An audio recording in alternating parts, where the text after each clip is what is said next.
If you have a webcam or smartphone, you can get head tracking and even eye tracking for just $30. Hey guys, Emils here, and today we're taking a look at the Eyeware Beam eye tracker that costs just $30 and you get decent head tracking from hardware you likely already have. This means no more mouse looking games, just turn your head and the camera moves. Let's take a closer look at what it offers.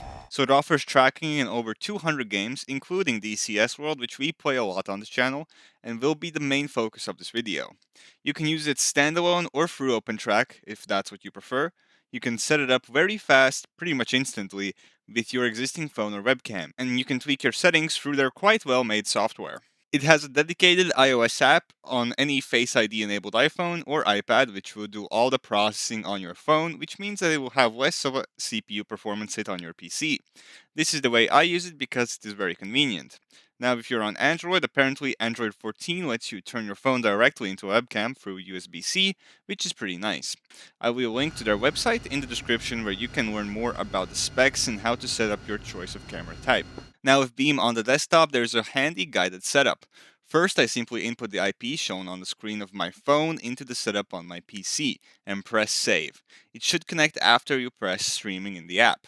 Then you want to select where you have the camera set up. I have better luck with the camera being on the bottom since it gets a better angle at my eyes, but it might be different for you and you should do testing of your own. Which, by the way, there's a free trial on Steam and a 14-day money-back guarantee if you buy from them directly, so you are pretty safe if you are not satisfied with the software. Now you also want to select the correct tilt, calibrate it, and make sure you have your recentering buttons set and you should be good to go. Now you can test and see how the default setup is for you and adjust. Now I turned down the smoothing because this causes some latency and it doesn't feel very natural. There are plenty of advanced settings to go through as well if you select the little dropdown. Now for me personally, tracking from the software straight was not perfect. It was a little bit jittery and the camera seemed to move around even though I was keeping my head still. That's why I turned off the game connection method in the Beam ET software and used OpenTrack, which gives me an additional layer of control and also filtering, which helped quite a bit and it was much smoother. Now, I do sit pretty far away from my monitor, so I also tested what happens if I put the camera closer, and it actually helped quite a lot and made the tracking more accurate. So that could also affect your tracking quality. If you would like to see a detailed setup video, please let me know in the comments because I don't want to go into too much detail here. Now the following gameplay will be all in my optimal configuration. I will probably still tweak it a little bit more, but it's good enough for now. Now overall it's very nice and smooth with a few jitters or stutters, however you prefer to call them, now and again. I got used to it quite quickly and it was easy to look around and attempt to find targets through the eye tracking, though it won't help you be a better player. Now I found a limitation that you have a blind spot right above your head, which is quite common with the eye trackers since they sort of lose sight of your face and can't track it when you point your face away from the camera.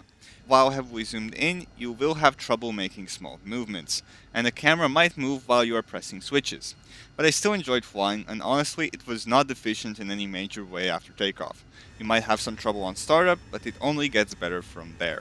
A thing to note is that you need pretty good lighting for it to work well. Of course, that is also dependent on your camera. I could be nitpicky about each and every issue I had and each and every jitter, but at the end of the day, this is much cheaper than the hardware you normally buy for head tracking, like TrackIR and other eye trackers. Yes, you will need to spend some time tweaking it, but that is true for other tracking solutions as well.